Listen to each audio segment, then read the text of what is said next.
ఆ జిల్లాలో తాజా మాజీ ఎమ్మెల్యేల మధ్య మాటల దాడి నడుస్తోంది.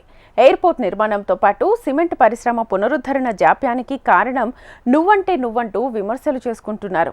మంత్రిగా పనిచేసినా ఏనాడు అభివృద్ధిపై దృష్టి పెట్టలేదని బీజేపీ ఎమ్మెల్యే మాటల తూటాలు పేలుస్తున్నారు. కాంగ్రెస్ పార్టీకి ఏజెంట్గా పనిచేస్తున్నావంటూ ఆ మాజీ మంత్రి ఘాటుగా బదిలిస్తున్నారు. మొత్తం మీద తాజా మాజీ ఎమ్మెల్యేల మధ్య విమర్శలు ప్రతి విమర్శలు భానుడికి పోటీగా భగభగలు రేపుతున్నాయి. ఇంతకీ పొలిటికల్ హీట్ పుట్టిస్తున్న ఆ నేతలెవరు? What's the special story? Adilabad నియోజకవర్గంలో ప్రస్తుతం తాజా మాజీల మధ్య మాటల తూటాలు పొలిటికల్ హీట్ పుట్టిస్తున్నాయి. 4 సార్లు పోటీ చేసి ఇప్పుడు బీజేపీ నుంచి గెలుపొందావు. అభివృద్ధిపై నీకు చిత్తశుద్ధి లేదంటూ ఎమ్మెల్యే పాయల్ శంకర్ని మాజీ మంత్రి జోగు రామన్న టార్గెట్ చేశారు. చీకటి ఒప్పందాలతో కాంగ్రెస్ పార్టీకి ఏజెంట్గా వ్యవహరిస్తున్నావని కూడా ఘాటు వ్యాఖ్యలు చేస్తున్నారు. దీనికి అంతే స్ట్రాంగ్ డోస్తో ఎదురుదాడి చేస్తున్నారు బీజేపీ ఎమ్మెల్యే పాయల్ శంకర్. 4 సార్లు ఎమ్మెల్యేగా, ఒకసారి మంత్రిగా చేసి ఆస్తులు కూడబెట్టుకోవడం తప్ప చేసిన అభివృద్ధి ఏంటో చెప్పాలంటూ ఛాలెంజ్ చేస్తున్నారు శంకర్. పెద్ద కొడుకును రాజకీయ స్వార్థంతో మున్సిపల్ చైర్మన్ చేశావని జోగును విమర్శించారు శంకర్. ఇంతకీ జోగు రామన్న, పాయల్ శంకర్ మధ్య ఇంతగా మాటల యుద్ధం ఎందుకు అంటే, ఆదిలాబాద్ జిల్లా కేంద్రంలో దశాబ్దాలుగా అమలు కాని హామీలపైనే. నిజాం కాలం నాటి విమానాశ్రయం 360 ఎకరాల్లో ఉంది. ఎయిర్పోర్టు నిర్మాణం కోసం మరో 400 ఎకరాలు అవసరమని అప్పట్లో సర్వే నిర్వహించిన అధికారులు తేల్చారు. అయితే దశాబ్దాలుగా విమానాశ్రయ నిర్మాణం డిమాండ్ ఉన్నప్పటికీ నేటి వరకు కేవలం హామీలకే పరిమితమైంది.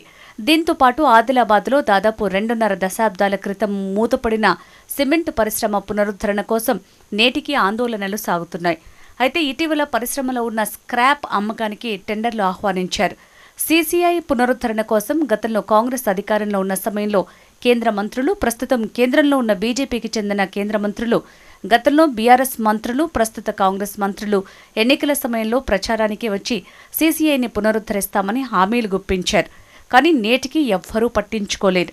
గత వర్షాకాలంలో మంత్రి శ్రీధర్ బాబు, బీజేపీ ఎమ్మెల్యే పాయల్ శంకర్ పరిశ్రమను సందర్శించి పునరుద్ధరణ చర్యలపై ఆరా తీశారు. ఆదిలాబాద్లో ఎయిర్పోర్టు నిర్మాణానికి అడుగు ముందుకు పడలేదు సరికదా, మొన్న అసెంబ్లీ సమావేశాల్లో సీఎం రేవంత్ రెడ్డి మాట్లాడుతూ వరంగల్ విమానాశ్రయం మంజూరు కాంగ్రెస్ సర్కార్ ఘనతేనన్నారు. పనిలో పనిగా అవసరమైతే ఎమ్మెల్యే పాయల్ శంకర్తో కలిసి ప్రధాని మోడీతో మాట్లాడి ఆదిలాబాద్లో విమానాశ్రయం మంజూరు సాధిస్తామని ప్రకటించారు. ఇదిలా ఉంటే ప్రస్తుతం బీజేపీ ఎంపీగా ఉన్న గెడం నగేష్ ఆదిలాబాద్లోని పెండింగ్ ప్రాజెక్టులపై లోక్సభలో ఏనాడు మాట్లాడలేదని మాజీ మంత్రి జోగు రామన్న కౌంటర్ అటాక్ చేశారు. పనిలో పనిగా కాంగ్రెస్ పార్టీతో చీకటి ఒప్పందాలు చేసుకుని సిమెంట్ ఫ్యాక్టరీని తెగనమ్ముకునేందుకు కుట్ర చేస్తున్నారని విమర్శించారు. రాష్ట్రంలో బీఆర్ఎస్ పార్టీ అధికారంలో ఉన్నప్పుడు సీసీఐ పునరుద్ధరణ కోసం ఎన్నిసార్లు ప్రయత్నించినా కేంద్రంలోని బీజేపీ సర్కార్ సానుకూలంగా స్పందించలేదని జోగురామన్న మండిపడ్డారు.